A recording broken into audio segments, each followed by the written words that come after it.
आज हम सुनेंगे कृष्णचंद्र द्वारा लिखी गई कहानी जामुन का पेड़। रात को बड़े जोर का अंधड़ चला। सेक्रेटरीट के लॉन में जामुन का एक पेड़ गिर पड़ा। सुबह जब माली ने देखा तो उसे मालूम हुआ कि पेड़ के नीचे एक आदमी दबा पड़ा है। माली दौड़ा दौड़ा चपरासी के पास गया। चपरासी दौड़ा दौड़ा क्लर्क के पास गया। क्लर्क दौड़ा दौड़ा सुपरिटेंडेंट के पास गया और सुपरिटेंडेंट दौड़ा दौड़ा बाहर लॉन में आया। मिनटों में ही गिरे हुए पेड़ के नीचे दबे आदमी के इर्द गिर्द मजमा इकट्ठा हो गया। बेचारा जामुन का पेड़ कितना फलदार था, एक क्लर्क बोला। इसकी जामुन कितनी रसीली होती थी, दूसरा क्लर्क बोला। मैं फलों के मौसम में झोली भर के ले जाता था, मेरे बच्चे इसकी जामुनें कितनी खुशी से खाते थे, तीसरे क्लर्क का यह कहते हुए गला भराया। मगर यह आदमी? माली ने पेड़ के नीचे दबे आदमी की तरफ इशारा किया। हाँ, यह आदमी। सुपरिटेंडेंट सोच में पड़ गया। पता नहीं जिंदा है कि मर गया, एक चपरासी ने पूछा। मर गया होगा, इतना भारी तना जिसकी पीठ पर गिरे वह बच कैसे सकता है, दूसरा चपरासी बोला। नहीं, मैं जिंदा हूँ, दबे हुए आदमी ने बमुश्किल कराते हुए कहा। जिंदा है? एक क्लर्क ने हैरत से कहा। पेड़ को हटाकर इसे निकाल लेना चाहिए, माली ने मशवरा दिया। मुश्किल मालूम होता है, एक काहिल और मोटा चपरासी बोला। पेड़ का तना बहुत भारी और वजनी है। क्या मुश्किल है? माली बोला।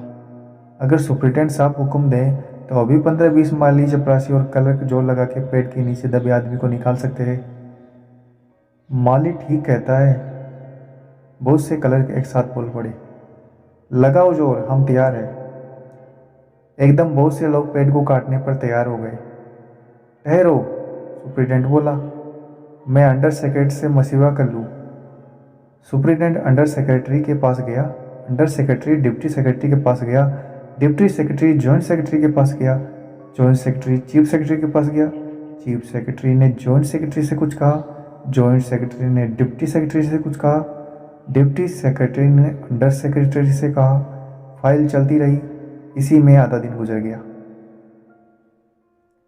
दोपहर को खाने पर दबे हुए आदमी के इर्द गिर्द बहुत भीड़ हो गई। लोग तरह तरह की बातें कर रहे थे। कुछ मनचले क्लर्कों ने मामले को अपने हाथ में लेना चाहा। वह हुकूमत के फैसले का इंतजार किए बगैर पेड़ को खुद से हटाने की तैयारी कर रहे थे कि इतने में सुपरिटेंडेंट फाइल लिए भागा भागा आया, बोला। हम लोग खुद से इस पेड़ को यहाँ से नहीं हटा सकते। हम लोग वाणिज्य विभाग के कर्मचारी हैं और यह पेड़ का मामला है। पेड़ कृषि विभाग के तहत आता है, इसलिए मैं इस फाइल को अर्जेंट मार्क करके कृषि विभाग को भेज रहा हूँ। बाद से जवाब आते ही इसको हटवा दिया जाएगा। दूसरे दिन कृषि विभाग से जवाब आया कि पेड़ हटाने की जिम्मेदारी तो वाणिज्य विभाग की ही बनती है। यह जवाब पढ़कर वाणिज्य विभाग को गुस्सा आ गया। उन्होंने फौरन लिखा कि पेड़ों को हटवाने या न हटवाने की जिम्मेदारी कृषि विभाग की ही है, वाणिज्य विभाग का इस मामले में कोई ताल्लुक नहीं है। दूसरे दिन भी फाइल चलती रही। शाम को जवाब आ गया, हम इस मामले को हॉर्टिकल्चर विभाग के सुपुर्द कर रहे हैं क्योंकि यह एक फलदार पेड़ का मामला है और कृषि विभाग सिर्फ अनाज और खेती बाड़ी के मामलों में फैसला करने का हक रखता है।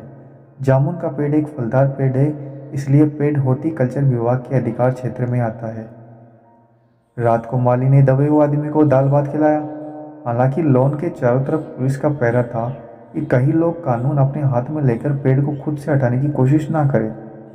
मगर एक पुलिस कांस्टेबल को रहम आ गया और उसने माली को दबे हुए आदमी को खाना खिलाने की इजाज़त दे दी। माली ने दबे हुए आदमी से कहा, तुम्हारी फाइल चल रही है, उम्मीद है कि कल तक फैसला हो जाएगा। दबा हुआ आदमी कुछ ना बोला। माली ने पेड़ के तने को गौर से देखकर कहा, अच्छा है तना तुम्हारे कूल्हे पर गिरा, अगर कमर पर गिरता तो रीढ़ की हड्डी टूट जाती।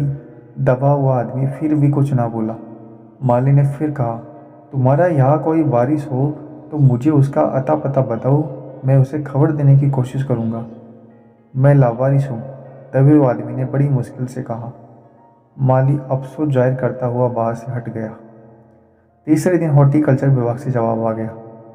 बड़ा कड़ा जवाब लिखा गया था, काफ़ी आलोचना के साथ। उससे हॉर्टिकल्चर विभाग का सेक्रेटरी साहित्यिक मिजाज का आदमी मालूम होता था। उसने लिखा था, हैरत है, इस समय जब पेड़ उगाओ स्कीम बड़े पैमाने पर चल रही है, हमारे मुल्क में ऐसे सरकारी अफसर मौजूद है जो पेड़ काटने की सलाह दे रहे हैं, वह भी एक फलदार पेड़ को, और वह भी जामुन के पेड़ को, जिसके फल जनता बड़े चाव से खाती है। हमारा विभाग किसी भी हालत में इस फलदार पेड़ को काटने की इजाज़त नहीं दे सकता। अब क्या किया जाए, एक मनचले ने कहा। अगर पेड़ नहीं काटा जा सकता तो इस आदमी को काट कर निकाल लिया जाए। यह देखिए, उस आदमी ने इशारे से बताया। अगर इस आदमी को बीच में से यानी धड़ की जगह से काटा जाए तो आधा आदमी इधर से निकल जाएगा और आधा आदमी उधर से निकल जाएगा और पेड़ भी वही का वही रहेगा। मगर इस तरह से तो मैं मर जाऊंगा, दबे हुए आदमी ने ऐतराज किया। ये भी ठीक कहता है, एक क्लर्क बोला। आदमी को काटने का नायाब तरीका पेश करने वाले ने एक पुख्ता दलील पेश की। आप जानते नहीं हैं, आजकल प्लास्टिक सर्जरी के जरिए धड़ की जगह से इस आदमी को फिर से जोड़ा जा सकता है। अब फाइल को मेडिकल डिपार्टमेंट में भेज दिया गया। मेडिकल डिपार्टमेंट ने फौरन इस पर एक्शन लिया और जिस दिन फाइल मिली उसी दिन विभाग के सबसे काबिल प्लास्टिक सर्जन को जांच के लिए मौके पर भेज दिया। सर्जन ने दबे हुए आदमी को अच्छी तरह टटोलकर उसकी सेहत देकर खून का दबाव और सांस की गति और दिल और फेफड़ों की जांच करके रिपोर्ट भेज दी कि इस आदमी का प्लास्टिक ऑपरेशन तो हो सकता है और ऑपरेशन कामयाब भी हो जाएगा, मगर आदमी मर जाएगा। लिहाजा यह सुझाव भी रद्द कर दिया गया। रात को माली ने दबे हुए आदमी के मुंह में खिचड़ी डालते हुए उसे बताया, अब मामला ऊपर चला गया है। सुना है कि सेक्रेटरीट के सारे सेक्रेटरियों की मीटिंग होगी, उसमें तुम्हारा केस रखा जाएगा। उम्मीद है सब काम ठीक हो जाएगा। दबा हुआ आदमी एक आह भरकर आहिस्ते से बोला, हमने माना कि तगाफुल ना करोगे, लेकिन खाक हो जाएंगे हम तुमको खबर होने तक। माली ने अचंभे से मुंह में उंगली दबाई, हैरत से बोला, क्या तुम शायर हो? दबे हुए आदमी ने आहिस्ते से सर हिला दिया। दूसरे दिन माली ने चपरासी को बताया, चपरासी ने क्लर्क को और क्लर्क ने हेड क्लर्क को। थोड़ी ही देर में सेक्रेटेरिएट में यह बात फैल गई कि दबा हुआ आदमी शायर है। बस फिर क्या था, लोग बड़ी संख्या में शायर को देखने के लिए आने लगे। इसकी खबर शहर में फैल गई और शाम तक मोहल्ले मोहल्ले से शायर जमा होने शुरू हो गए। सेक्रेटेरिएट का लॉन बाती बाती के शायरों से भर गया। सेक्रेटेरिएट के कई क्लर्क और अंडर सेक्रेटरी तक, जिन्हें अदब और शायर से लगाव था, रुक गए। कुछ शायर दबे हुए आदमी को अपनी गज़लें सुनाने लगे। कई क्लर्क अपनी गज़लों पर उससे सलाह मशविरा मांगने लगे। जब यह पता चला कि दबा हुआ आदमी शायर है तो सेक्रेटेरिएट की सब कमेटी ने फैसला लिया कि चूंकि दबा हुआ आदमी एक शायर है, लिहाजा इस फाइल का ताल्लुक ना तो कृषि विभाग से है और ना ही हॉर्टिकल्चर विभाग से, बल्कि सिर्फ संस्कृति विभाग से है। अब संस्कृति विभाग से गुजारिश की गई कि वह जल्द से जल्द इस मामले में फैसला करे और इस बदनसीब शायर को पेड़ के नीचे से रिहाई दिलवाई जाए। फाइल संस्कृति विभाग के अलग अलग सेक्शन से होती हुई साहित्य अकादमी के सचिव के पास पहुंची।